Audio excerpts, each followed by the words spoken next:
Hey there, it's Clay with modernlove.life. Today we're talking about how to give your ex space so they miss you and come back.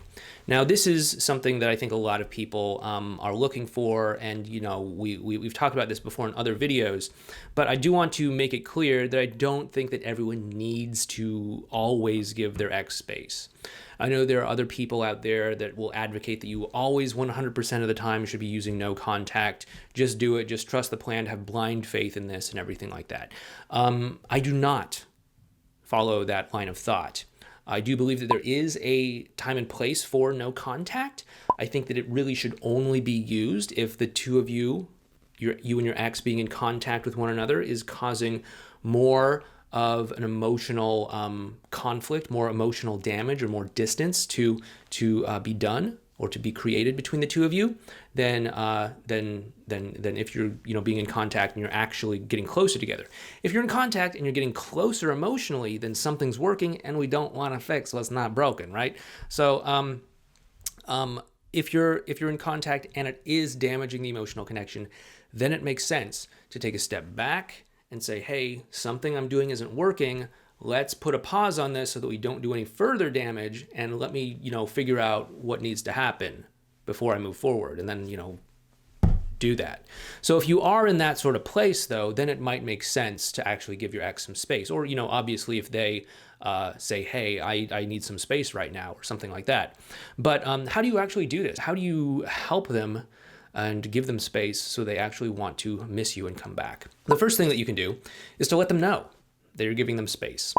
Again, there are a lot of people out there that say, hey, this has to be a surprise. You just need to, vanish off the face of the earth, so they're left wondering. They want to miss you and come crawling back over broken shards of glass or something like that. But that's kind of a mind game. I'm not really a big fan of those. If something does arise and you do happen to just fall off the face of the earth, that's okay. That wasn't your intention. It just kind of happened.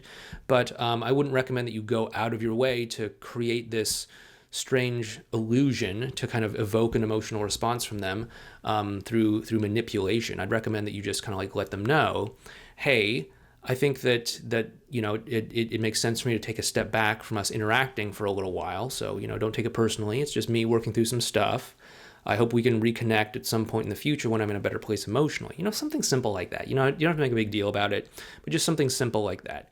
Chances are, if the two of you interacting with one another is causing more emotional damage, they probably also feel the same way, and they're going to be like, okay, yeah, that makes sense. So, let them know. That's the first thing. The second thing that you got to do is you really, really, really need to invest heavy into your own life, okay? A lot of people miss this. A lot of people think that no contact is just about okay, it's today. Let me just circle 30 days from now on my calendar and just, hold my breath and white knuckle it for those 30 days.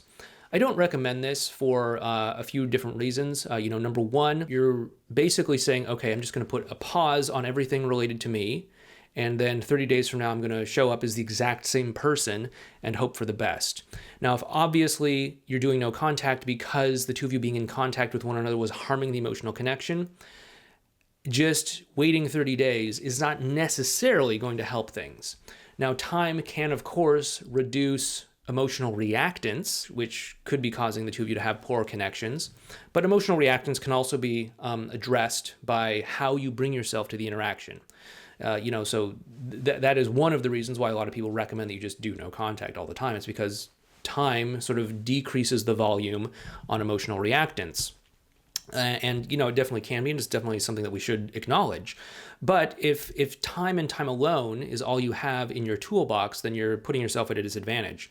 You also want to be working on how you're bringing yourself to interactions and how you're coming across, basically your way of being.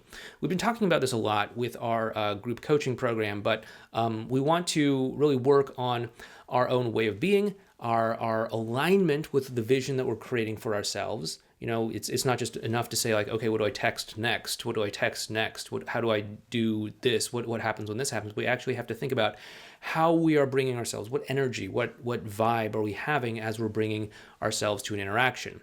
So I want you to invest heavy in your own life, whatever that might look like. Your career, get that sorted out. Your fitness, get that sorted out if you need to. Your health, get that sorted out. Whatever else is going on in your life, get that sorted out. If you have social anxiety issues, start to work through that. We have our advanced relational skills that we really recommend people work on. We have communication skills. We really recommend people work on those. By the way, communication skills are in our Effortless Connection course. That's over at modernlove.life/EC.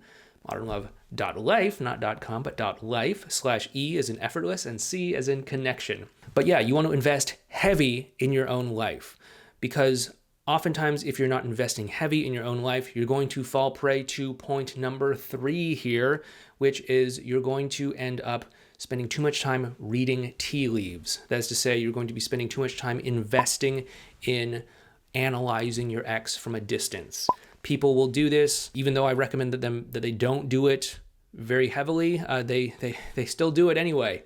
And that is to say, okay, I'm not talking to my ex for a certain period of time for whatever reason, but now I am watching them on Facebook. Now I'm watching them on Instagram. Now I'm noticing that they are following or unfollowing me, or that they're, watching my stories, or that they are following new people online, or that, there's a photo of them with some attractive person of the opposite sex. Are they in a rebound relationship? Or maybe that's just their long lost sister. I don't know. Or there's all sorts of things. I don't want you to do this, because it is a sign that you're not investing enough in yourself and your own life and your own values. Okay. If you're going to give your ex space, you need to kind of withdraw that attention that you're putting on them and focus it in on yourself, focus it in on your own life. And again, that's going to involve you investing heavy in your own self, investing heavy in your own values. And when you do that, you're going to naturally notice that you're going to pull your attention away from reading the tea leaves. Reading the tea leaves is not helpful, because it does not help you to sort of remove that part of you that might be seeking validation from your ex, or whatever else you might be going through in this healing journey. But you want to avoid reading the tea leaves for sure. The fourth point is, in order to give your ex space so they miss you and come back, you want to hit that like button for the YouTube algorithm, because that will help out my videos. I don't do that because I'm some sort of narcissist and I say, 500 people liked this last video. That means I'm an amazing person and I have self-esteem and value now. I don't care, but the YouTube algorithm does care. And if you hit that like button, you can help me out with this channel and help me reach more people. That's ultimately what I want to do, because, like most YouTubers, I probably want to see my channel grow. And I would like to see it grow. So if you do get value out of these videos and you want to help other people by spreading the word, hit the thumbs up button, share it, all that stuff. Anyway, all joking aside, this does lead us to our final point here, which is how long do you give your ex space? And again, this isn't about just circling a date on the calendar at some point in the future and saying, okay, that's it. We want to feel into the moment, feel into ourselves, feel into our own way of being, moment by moment by moment. And as we're doing this, you should be investing heavy in your life. I hope I've made that point strong enough, but you should be investing heavy into your life. But as you do this, you should start to notice a different sort of way of being coming out of you. Maybe you are not feeling as much of a drive to seek validation from others. Maybe you're noticing that you're connecting more with people. Maybe you're noticing that you're getting maybe anxiety under control. Maybe you're noticing that, you're taking care of your health better. You're eating clean, you're exercising, you're doing whatever it is you need to do for you. Maybe you've noticed that you're starting to make some advances in your career, or, whatever it is that you're growing edge, or whatever it is that you need to do to kind of take your life to that next level. But you should be noticing that there's like something shifting in my way of being. There's something shifting in how I'm coming across. There's something shifting in how I'm kind of relating to this idea of being in contact with my ex. Maybe before it was this desperate need to prove something, and now it's maybe just a genuine sense of curiosity, or, whatever it might be. But you should notice this shift in your way of being.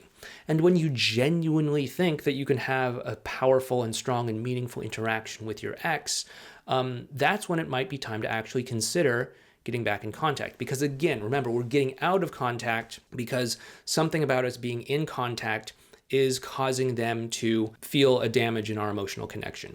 And so when we get back in contact, it should be because we have a reasonable expectation and belief that us being in contact is going to actually bring us closer together. That's to say, we have some sort of belief that something has shifted and now we actually can have positive interactions, okay? So you should be able to see this either in how you're coming across to others, in maybe you making progress in your life, you getting certain things under control, maybe anxiety issues or whatever, maybe you're going to therapy, maybe you're working through it in some other way like meditation or whatever. Totally do that.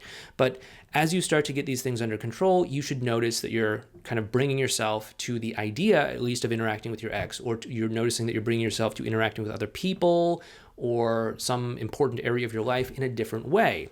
And as you do this, that is then the time to consider getting back in contact, not because it's been an arbitrary amount of time, not because you're worried that your ex is going to get into a rebound relationship, not because, you're kind of panicked that too much time is passing and your window of opportunity is going to close, but only because you believe that something positive is going to come about this because something has shifted in some sort of positive way. So that is how I would recommend that you give your ex space to come back into your life and to actually have a better, stronger connection with one another. I hope you found this video helpful, and I'll talk to you next time.